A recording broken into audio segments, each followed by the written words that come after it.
Negeri DKI. Saya bertanya kenapa tidak disebutin nama sekolahnya. Ternyata mohon maaf Bapak, panjang Pak, tidak bisa disebutkan. Slide kedua Bapak, tim IT, beliau adalah Kepala Sekolah SMK Negeri DKI Jakarta, menjabat mulai dari tahun 2008 hingga tahun 2017. Benar Bapak? Kemudian beliau menjadi Kepala Seksi di bidang Sarpras Dinas Pendidikan mulai tahun 2017 hingga 2021, zaman Covid. Berikutnya beliau menjabat sebagai Kepala Bidang Seksi PDPK Bidang SMK Dinas Provinsi DKI Jakarta mulai tahun 2021 hingga 2024. Berikutnya beliau menjabat sebagai Kepala Seksi SMK Bidang Kursus dan Pelatihan Suku Dinas Pendidikan Jakarta Timur wilayah 2 tahun 2024. Luar biasa Bapak, Bapak sudah melanglang buana menjabat sebagai kepala. Sungguh luar biasa, kami sangat terharu Pak, Bapak bisa hadir di tempat ini. Selamat datang Bapak. Panelis kedua adalah Ibu Dr. Valentina Purnama Dewi MSI. Beliau menjabat sebagai Kepala SMK Negeri sejak 2014 hingga 2024 di berbagai sekolah, yaitu SMK Negeri 18, SMK Negeri 8, SMK Negeri 63, SMK Negeri 57. Luar biasa Ibu, sehat selalu. Terima kasih sudah bersedia hadir. Berikutnya adalah panelis kita yang ketiga, yaitu Ibu Sulistiani MPD. Beliau menjabat sebagai guru di SMK Negeri 36. Mungkin saat itu Pak Sari jadi kepala sekolahnya Bu, sungguh luar biasa. Dan di tahun 2024 hingga sekarang menjadi kepala sekolah di SMK Negeri 34 Jakarta. Terima kasih Ibu sudah. Kisah ini syarat dengan pengalaman, pergulatan, serta refleksi mendalam tentang dunia pendidikan. Melalui kisah nyata yang disajikan, pembaca diajak untuk melihat sisi lain dari peran guru, tidak hanya sebagai pendidik, tetapi juga sebagai manusia dengan keterbatasan, tantangan, dan proses pembelajaran sepanjang hayat. Untuk mengupas dan memperkaya pemahaman kita terhadap isi, makna, serta pesan yang terkandung dalam buku ini, telah hadir para panelis kita yang kita sebutkan tadi. Marilah kita mendengarkan para pemaparan dari para panelis. Baik, kami persilahkan. Baik, terima kasih Bu Irma, luar biasa. Kalau Bu Irma ngomongnya lancar sekali karena memang sudah dilatih 2 hari ya. Luar biasa. Pak Anas, untuk yang kedua kalinya kita ketemu ya Pak Anas ya, dengan ibu-ibu yang luar biasa. Ibu saya minta mic dulu Bu sebagai moderator ya. Pak Anas, sebagai wujud kasih sayang kita kepada Pak Asari, 1 kalimat buat Pak Haji Asari sebelum presentasi. Oke, Pak Asari, he is humble. He is humble. Terima kasih. Ibu dokter, sebelum kita membahas, mengupas masalah buku pada hari ini, 1 kalimat buat Pak Haji Asari. Semangat belajar. Semangat belajar Pak Haji Asari. Silakan Bu dokter, satu lagi. Low profile. Low profile. Semuanya luar biasa. Mudah-mudahan ini menjadi doa ya Bu Irman. Oke, Ibu Bapak yang ada di sini, saya ingin mengulas sedikit bahwasanya ketika saya mendapatkan informasi bahwa Kasubag TU kami sudah menciptakan sebuah buku, maka yang paling bahagia adalah saya. Kenapa? Saya termasuk ke dalam generasi milenial. Saya tidak terpikir bahwa saya bisa menciptakan buku Pak Haji Asari. Karena buku adalah jendela ilmu, berarti Bapak telah meng-create, telah menciptakan ilmu tersebut. Tidak mungkin ada ilmu tanpa ada buku. Bukan begitu Pak Haji Asari? Luar biasa Pak Haji Asari. Oke, Pak Anas Rosik, terlebih dahulu kami akan memberikan rule of the game-nya. Seperti apa jalan dialog kita hari ini ya. Yang pertama, kami akan memberikan 10 menit untuk para panelis untuk memaparkan. Silakan Pak, Bapak kupas intrinsiknya, ekstrinsiknya, temanya dan lain sebagainya tentang buku ini. Setelah itu kami berikan pertanyaan kepada bapak-bapak hadirin yang ada di sini. Tenang, Pak Haji Asari sudah bisik-bisik sama saya, sudah menyiapkan door prize. Betul Pak ya? Dan saya merasa senang hari ini Pak Haji, walaupun saya tidak diberikan nomor rekening, tapi saya sangat senang karena Pak Haji akan memberikan cash buat moderator. Pak Anas, silakan. Waktu Pak Anas saya berikan hanya 10 menit, Pak. Nah, inilah enaknya jadi moderator. Eselon pun bisa disuruh. Silakan Pak Anas. Terima Kasih kasih. tepuk tangan buat Pak Anas. Oke. Bismillahirrahmanirrahim. Assalamualaikum warahmatullahi wabarakatuh. Semangat pagi. Kalau semangat pagi luar biasa. Biar hari ini energi kita seperti anak muda. Semangat pagi.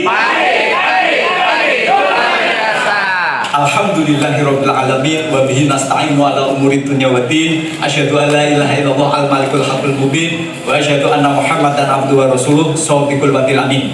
Allahumma shalli wa sallim ala sayyidina Muhammad wa ala sayyidina Muhammad amma ba'd.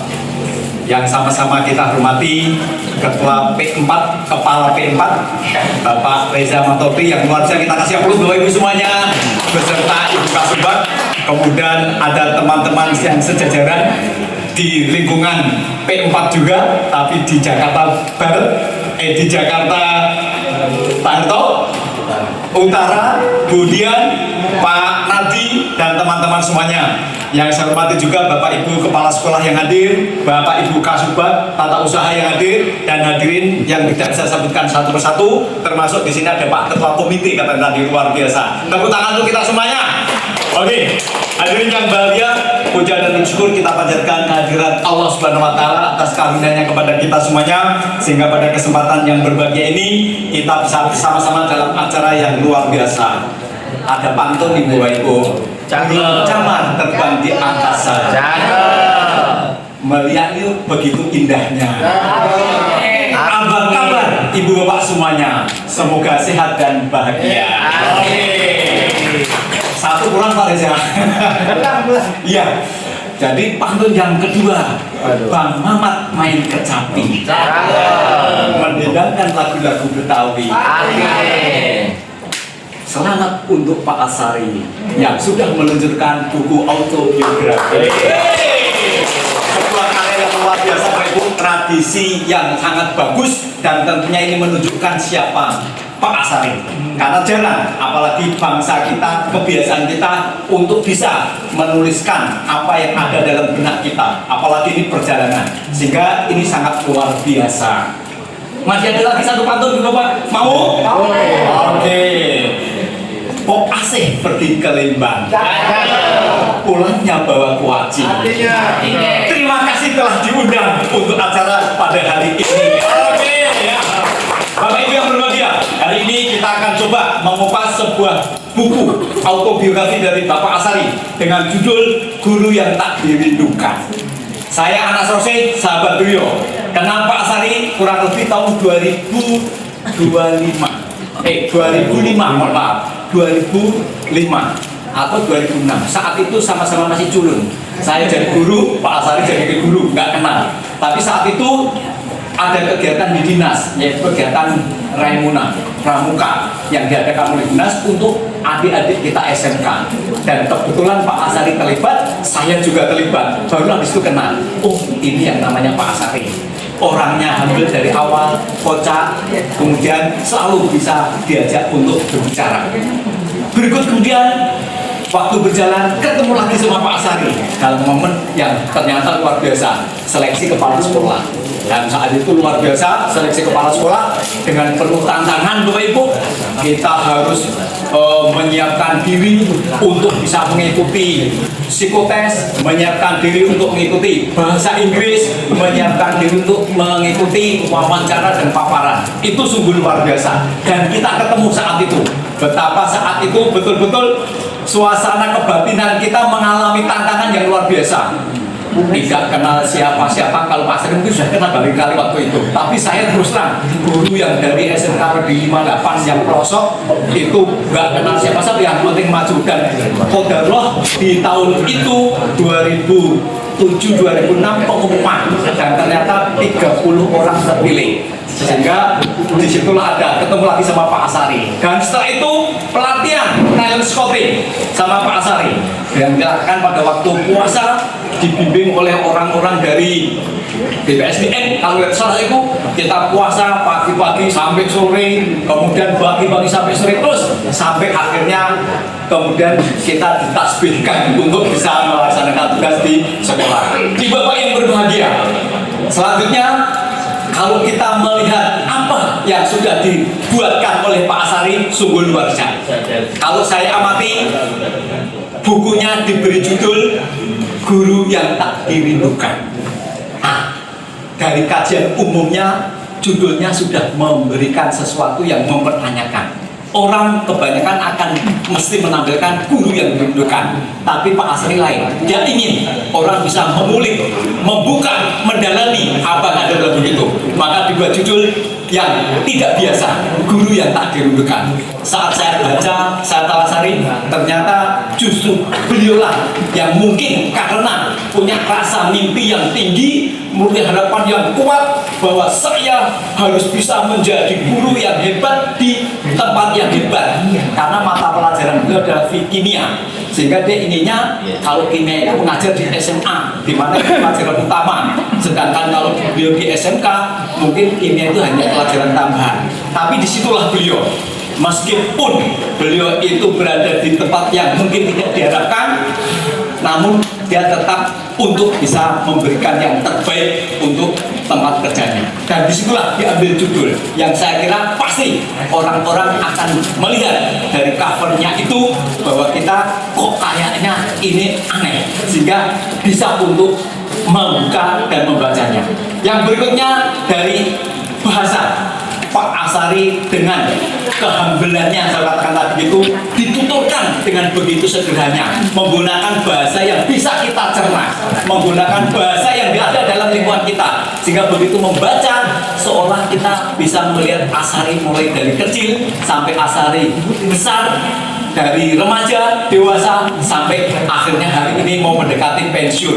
Nah, kalau kita lihat bahasa itu bisa ditangkap dengan begitu enaknya, bisa dibaca begitu dengan sehingga kita bisa mudah menangkapnya. Dan insya Allah kalau kita baca itu, kita akan bisa lihat dan bisa membayangkan, apalagi sudah lihat profilnya Pak Asari, bahasa yang mudah dicerna. Kemudian yang berikutnya, yang apa yang terjadi dalam buku itu, Bapak Ibu, kita bisa lihat rentetan peristiwa yang Pak Asari tampilkan itu betul-betul mulai dari nol. Awal beliau itu berada dalam suasana masih kecil, bagaimana kondisi keluarga Bapak Ibu yang meskipun penuh tantangan, dari mungkin yang kalau Pak Asri mengatakan dari sekolah rendah dan seterusnya, tetapi saat itu beliau sudah dibawa oleh ayahanda untuk berkomunitas, berada dalam lingkungan yang bagi beliau yang kemudian menanamkan dalam diri untuk bisa ingin menjadi guru. Dari lingkungan sekolah SD, kemudian sampai beliau mendekati kuliah, bahkan rentetan peristiwanya disampaikan dalam begitu, kalau saya katakan vulgar, sampai kecopetan pun disampaikan di situ.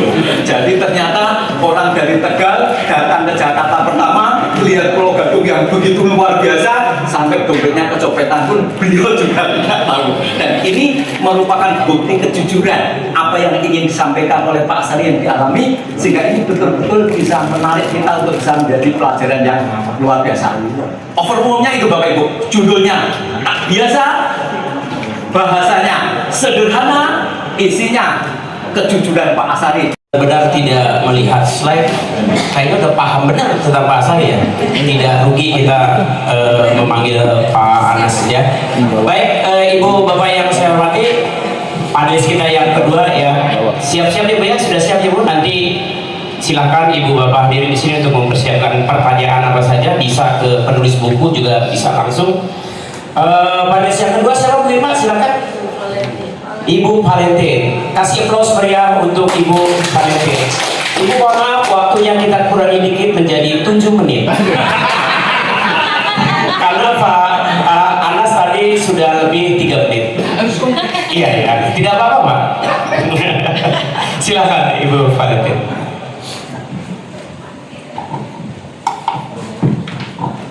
Bismillahirrahmanirrahim. Assalamualaikum warahmatullahi wabarakatuh. Bapak Ibu, walaupun waktunya sudah dikurangi, insya Allah kita bisa sama-sama melihat kedalaman buku ini ya Bapak Ibu. Masih belum ngantuk?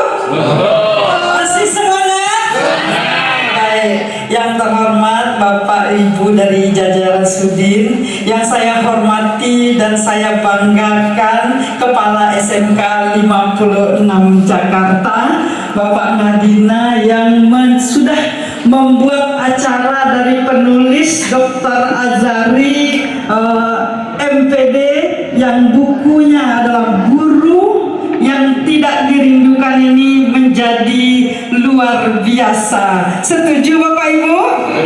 Iya.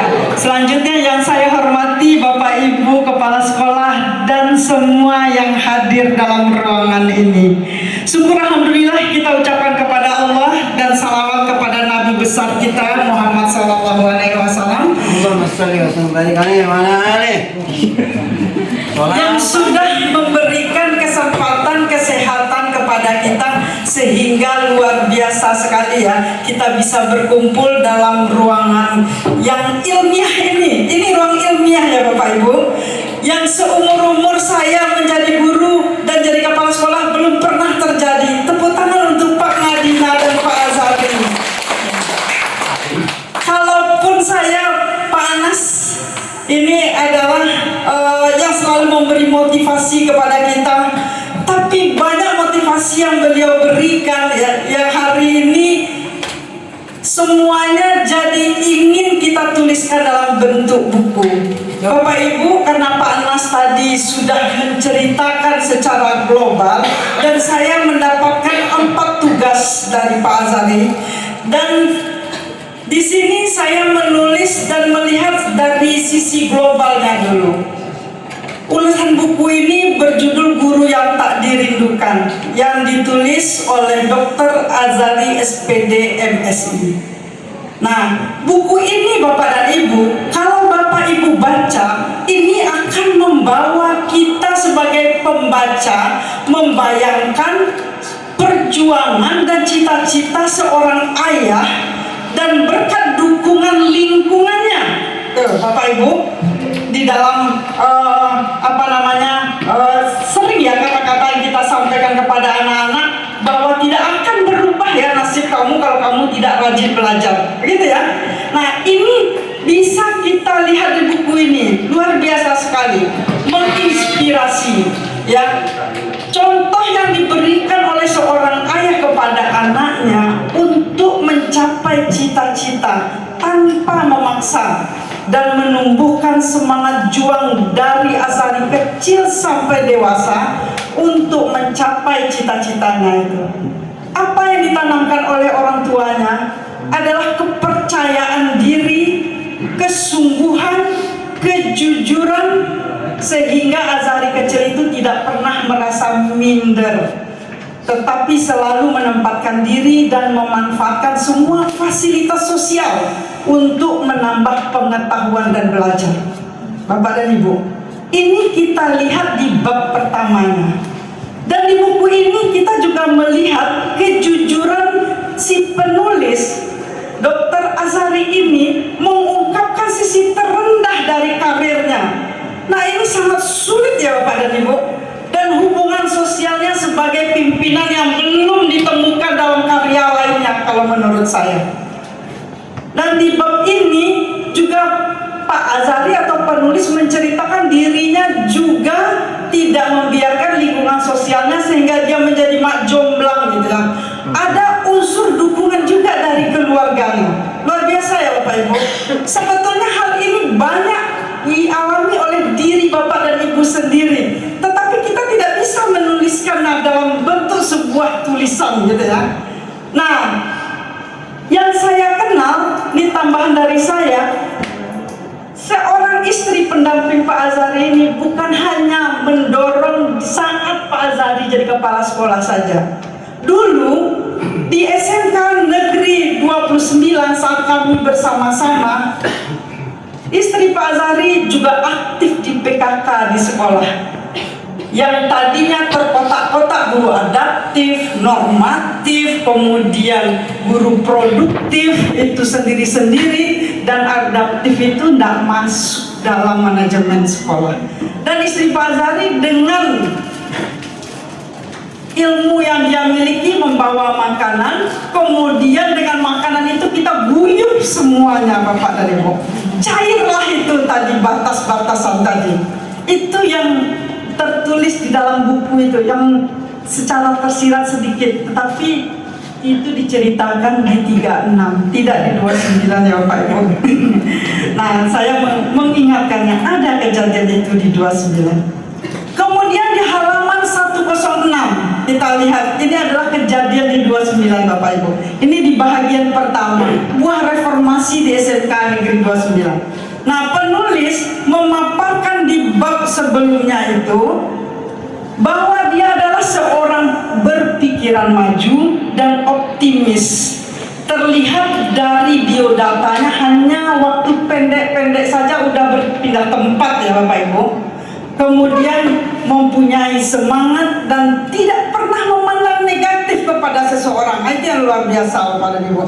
Mau diejek, mau dikucilkan, beliau mah senyum aja ya Pak ya. Mungkin Pak Anas lawannya. Kalau Pak Anas tuh ya. Nah, Bapak dan Ibu, di bab ini diceritakan bahwa ada reformasi terjadi di sebuah sekolah SMK Negeri 29. Sekolah yang tadinya adem ayem, tidak ada gerakan dakwah, dan saat bertambah personil di SMK Negeri 29 itu, maka gerakan dakwah terlihat. Azan berkumandang, sholat zuhur berbondong-bondong ke musola. Yang saya ingat dan di buku itu juga diceritakan, musola itu dingin Bapak dan Ibu, karena jarang terjamah. Dan sekarang musola itu terbentang tikar sholat, kemudian dirubah dinding-dindingnya itu berbentuk jendela-jendela setengah lingkaran yang menandakan itu memang musola yang hidup walaupun masih dingin gitu ya, dan sunyi gitu ya. Nah, beberapa saat setelah itu ada gerakan rohis, karena kepala sekolah diceritakan di situ adalah seorang kepala sekolah yang sangat mengayomi, kemudian kepala sekolah yang sangat memahami dan bisa mengarahkan gurunya untuk lebih maju lagi. Itu memang benar. Jadi Bapak dan Ibu yang jadi kepala sekolah bagus sekali membaca buku ini.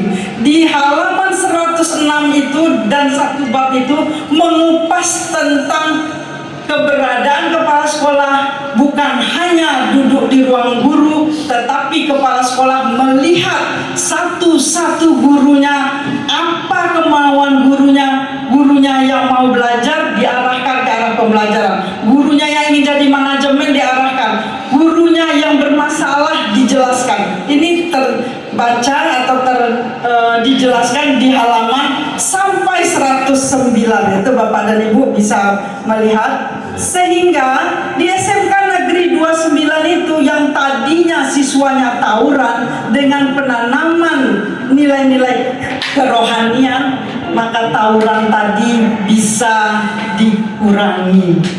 Nah, Bapak dan Ibu, untuk bagian ini kita beri tepuk tangan kepada penulis. Ini sangat luar biasa ya Bapak dan Ibu. Bapak Ibu bisa membawa kepada diri Bapak Ibu sendiri di sekolah Bapak dan Ibu masing-masing. Ini pasti kita alami, tapi kita tidak bisa menulisnya dalam bentuk kata-kata. Insya Allah bagi yang muda-muda ini sebagai motivasi ya Bapak dan Ibu bisa menulis. Kemudian kita lihat lagi sedikit, belum 7 menit Pak. Nah, dari paparan bahagian ini saya jadi terkenang ya Bapak Ibu. Tahun 2006 sampai 2007 itu kami berdua adalah orang desa. Saya dari sekolah terpencil dan Pak Azari mungkin agak kota dikit ya, Curug ya. Nah, itu datang ke Jakarta dengan 11 ujian masuk ke daerah otonomi Pak Anas. Dari psikotes sampai cara berjalan guru mengajar itu semuanya dites, sampai paparan. Dan ini dijelaskan ya. Jadi karena saya berada di lingkungan Pak Azadi juga, saya bisa membayangkan bagaimana perasaan kita, seorang guru SMA yang sekolahnya serba teratur walaupun di desa, masuk ke SMK yang anak-anaknya luar biasa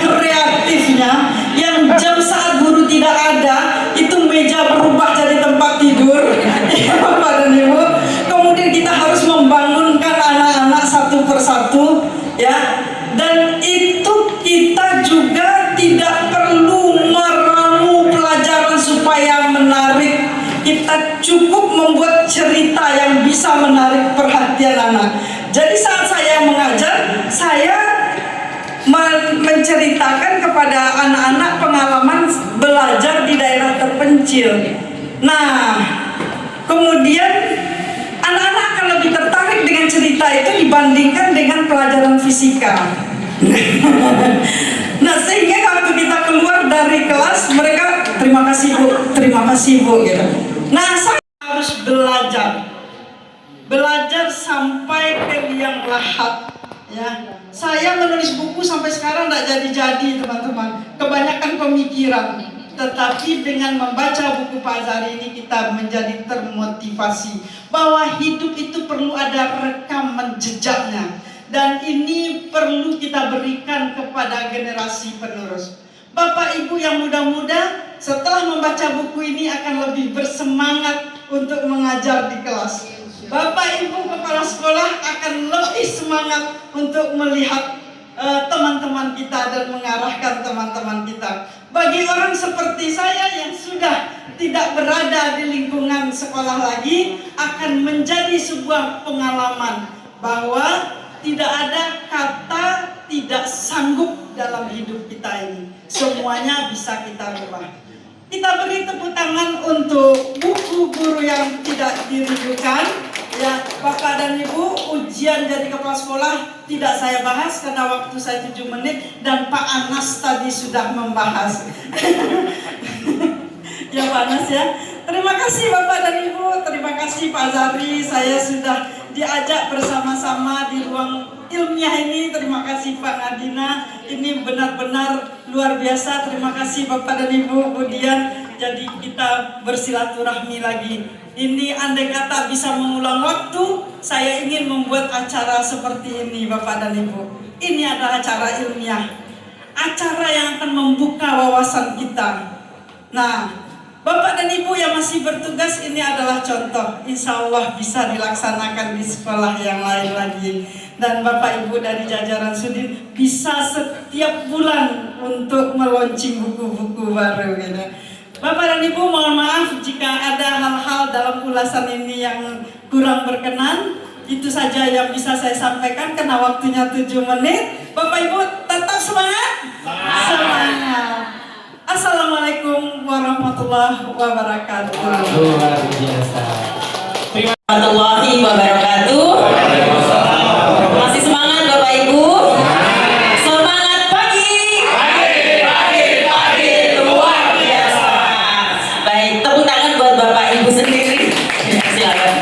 Alhamdulillahirobbilalamin. Shalatu wassalamu ala Rasulullah sallallahu alaihi wasallam. Yang saya hormati pemangku hajat, Sohibul Hajat ya Pak Azhari, yang saya hormati tuan rumah Pak Nadina, yang saya hormati kakak-kakak senior penalis ya Pak Anas dan Uni Valen, biasa saya memanggil Uni, dan juga yang saya hormati Bapak Ibu tamu undangan. Mohon maaf tidak saya sebut namanya satu persatu, namun tanpa mengurangi rasa hormat saya.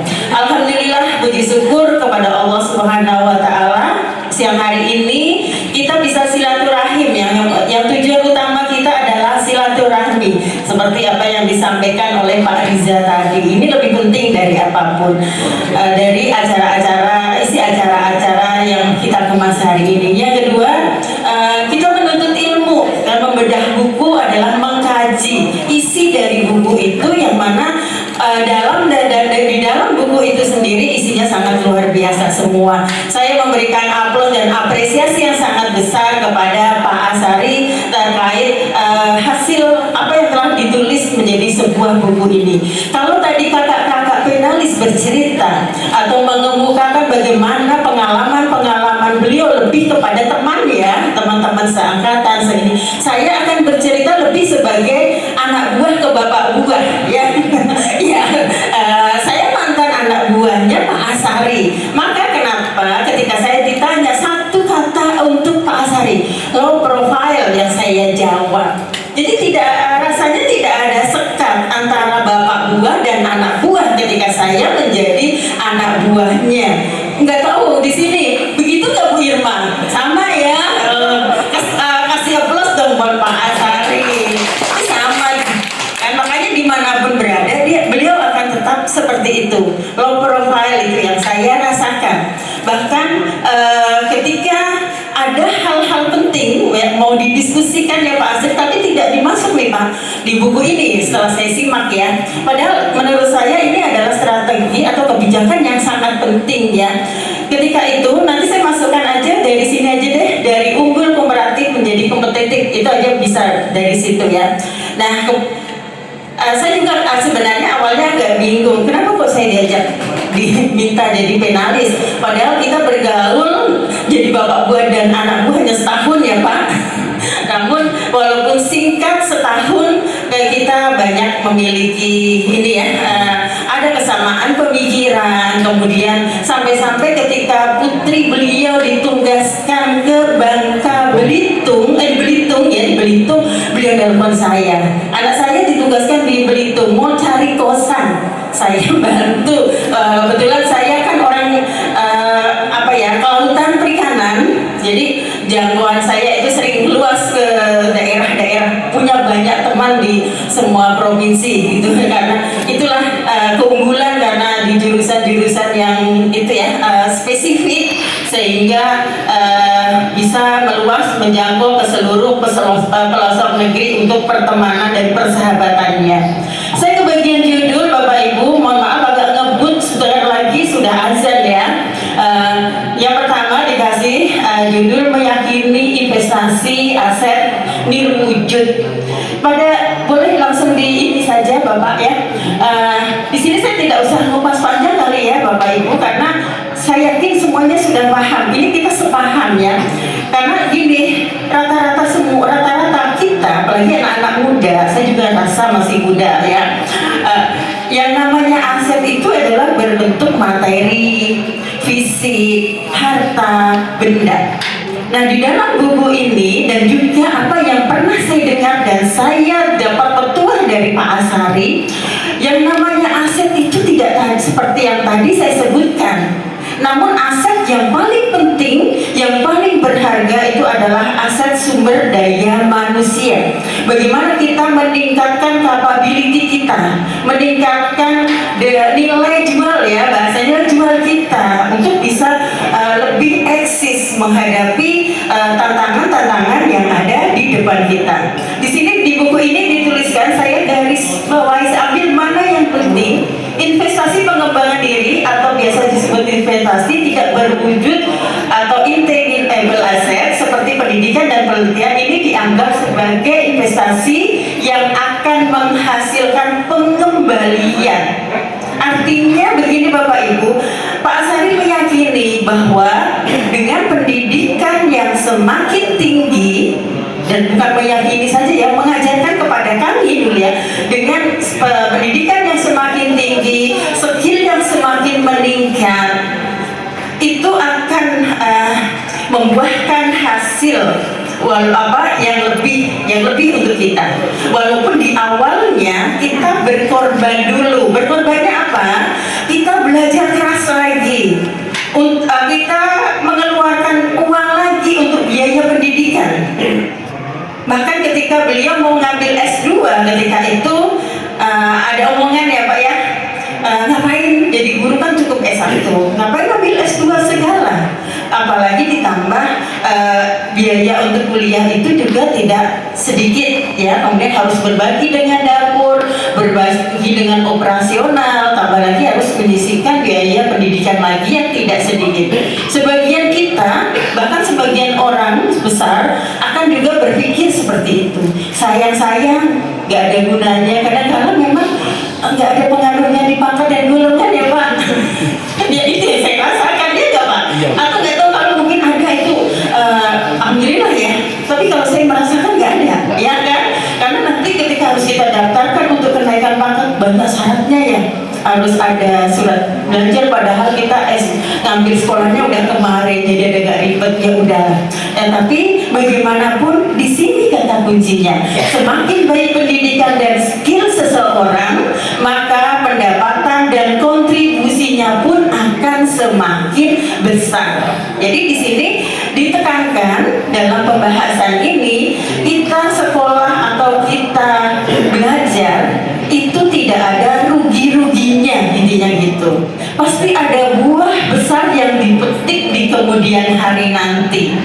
Kita berlelah di awal, namun kita nanti akan memetik buahnya di kemudian hari. Dan mungkin Bapak Ibu sudah bisa merasakan hasilnya ya sekarang, atau bisa gini lah, mungkin yang merasa dulu dari kampung seperti saya dulu orang kampung, punya teman-teman nih sesama kampung ya, sama-sama lulusan SMA, kemudian kita yang kuliah gitu ya. Saya dulu kuliah di sekolahnya di SMA saya di kampung di Pati Pak, Pati Jawa Tengah.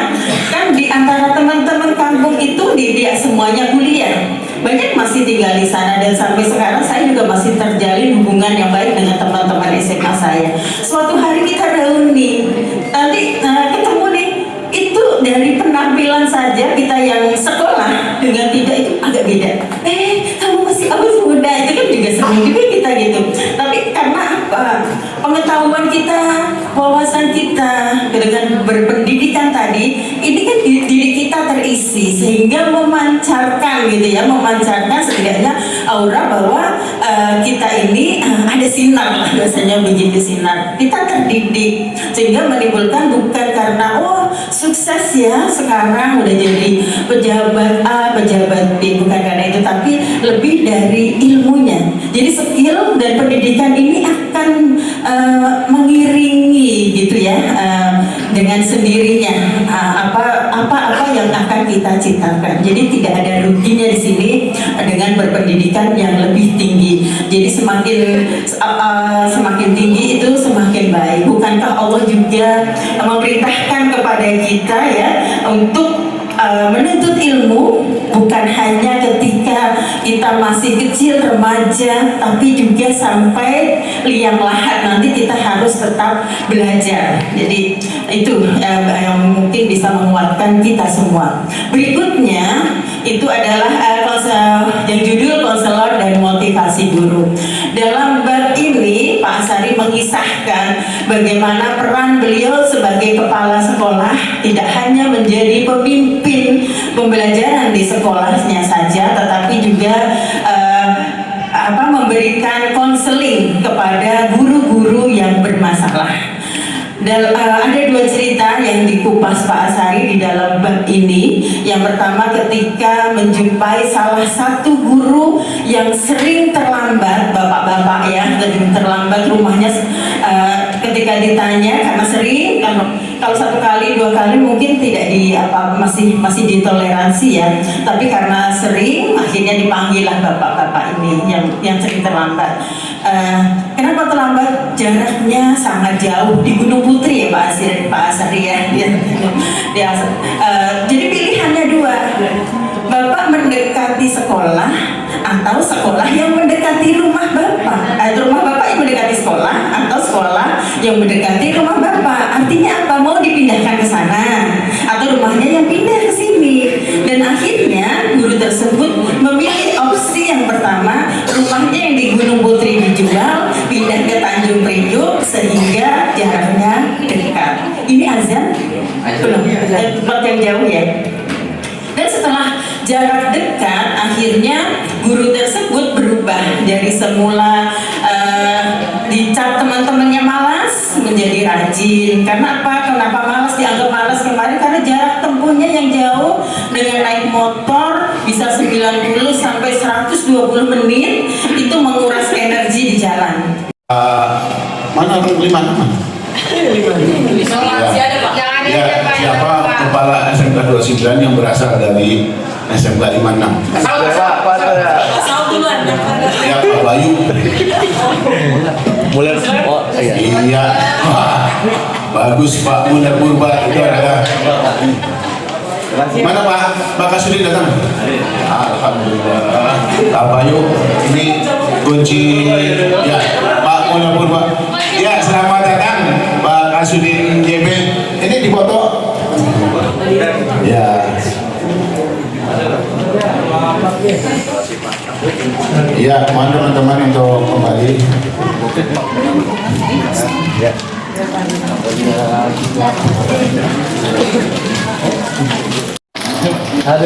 Kasudin kita, saya sebut oh ibu, saya bukan menyebut Kasudin tapi AA.